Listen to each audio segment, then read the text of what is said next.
কবরের আযাব ভীষণ ভয়ঙ্কর। আল্লাহ নবী সাল্লাল্লাহু আলাইহি ওয়াসাল্লাম হাদিসে বিস্তারিত কবরের আযাবের বর্ণনা দিয়েছেন। আল্লাহ তাআলা কোরআনে বলছেন, ওয়ামিন ওয়ারাইহিম বারযাখুন ইলা ইয়াউমি ইউবআসুন। আল্লাহ তাআলা বললেন যে তোমরা মৃত্যুর পরে কিয়ামতের মাঠে পুনরায় উঠানো পর্যন্ত মাঝের এই টাইম বারযাখ অর্থাৎ কবরের এই জিন্দেগিতে অবস্থান। এই আয়াত দ্বারা কবরের জীবনের সুবুত স্পষ্ট কোরআনে পাওয়া যায়।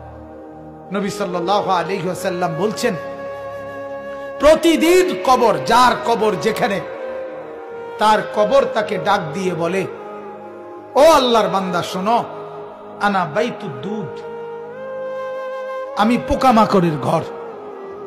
আমার বাপ শুনেন, যুবক আপনারাও শুনেন, আপনারাও শুনেন, কবর কিন্তু নির্দিষ্ট কোনো বয়সে যায় না বাপ। প্রতিদিন কোলের বাচ্চাও কবরে যায়, 90 বছরের বুড়াও কবরে যায়, 16 বছরের 20 বছরের তাগড়া জওয়ানও কবরে যায়। কবরস্থানে সব ধরনের লাশ আছে।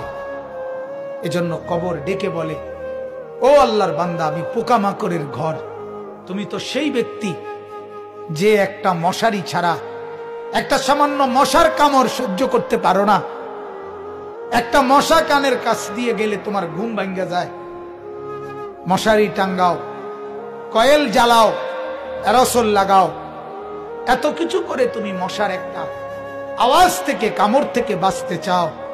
হায় আল্লাহর বান্দা, তো বছরের পর বছর, শত শত বছর কবরের মধ্যে এই পোকামাকড়ের ঘরে কেমনে থাকবে? কবর প্রতিদিন বলে, আনা বাইতুল ওয়াহদা, ও আল্লাহর বান্দা, আমি কিন্তু একাকী ঘর, কেউরে পাবা না, কেউরে না।